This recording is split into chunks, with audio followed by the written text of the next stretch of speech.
السلام عليكم ورحمة الله وبركاته.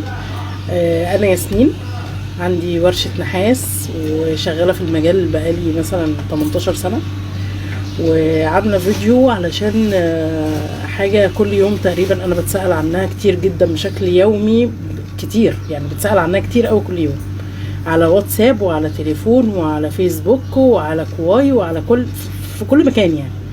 فقلت هنعمل فيديو علشان في ناس كتير الامر مختلط عليها ولازم نتكلم. طبعا كلنا عارفين الهون النحاس، الهون بتاعنا، الهون العادي اهو، هون الهون النحاس. الهون اللي في ايدي ده وزنه حوالي 6 كيلو او 5 كيلو، وقديم جدا جدا جدا، عمره مثلا معدي 100 سنة.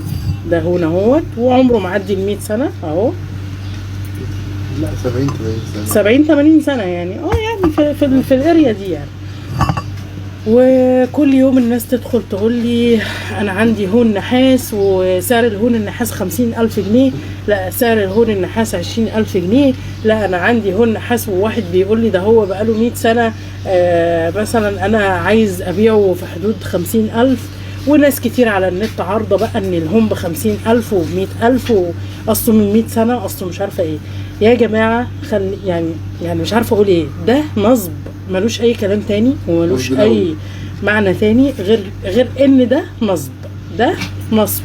اللي يقولك انا عندي هون اصله قديم، اصله تراث، اصله بقاله 100 سنة، اصله بتاع جدي، اصله بتاع جدتي، اصله بتاع مش عارفة ايه، بكام يا عم؟ ب100,000 جنيه، ب50,000 جنيه، ب20,000 جنيه، ب5,000 جنيه. قول له لا، قول له لا. الهون ده جديد 5 كيلو بوزنه، ده جديد مش مستعمل بقى، كمان جديد. هنلاقيه مثلا في حدود 2000 جنيه، 2000 ونص. يوم ما اشتريه جديد لانج خالص هشتريه ب2000 2000 ونص، محدش يستعمله.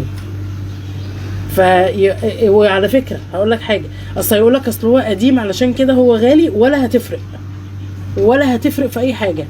ده مش اثار، ده هون نحاس موجود عند كل الناس، موجود في كل حته.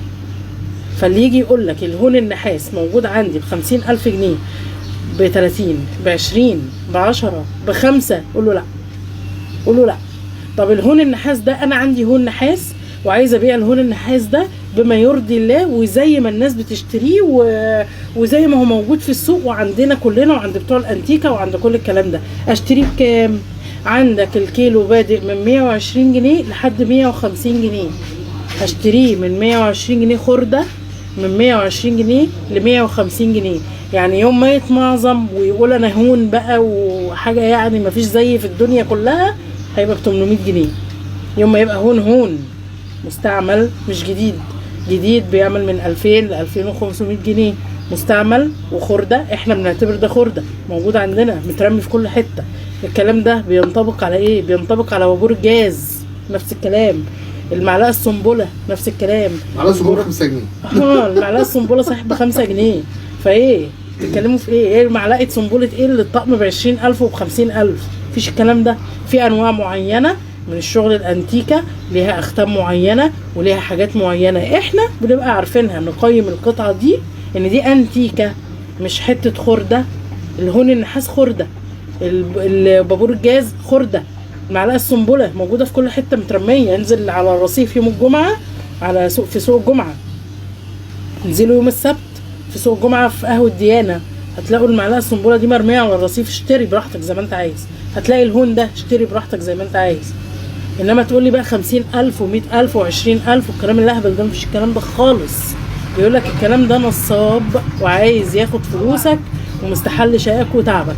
الكلام ده نصب ومحدش يمشي ورا الكلام ده. عندي هون نحاس ب50,000 جنيه، قول له اشتري مني ب20. مثلا يقول لك عندي هون صحيح ب50,000 جنيه، قول له لا انا عندي هون نحاس، اشتري انت مني ب20,000 جنيه، او اشتريه مني ب10,000 جنيه. فاهمين؟ انما حد يقول لك لا ده الهون ده اصله قديم، اصله بتاع جدتي، اصله بقاله 200 سنه، مفيش الكلام ده. الكلام ده كله نصب. فطبعا علشان احنا يعني صعبان علينا الناس كتير جدا يعني منساقه قوي ورا الموضوع، فقلنا نعمل فيديو علشان ننبهكم للحاجات اللي زي كده. وانا اسفه طولت عليكم، والسلام عليكم ورحمه الله وبركاته.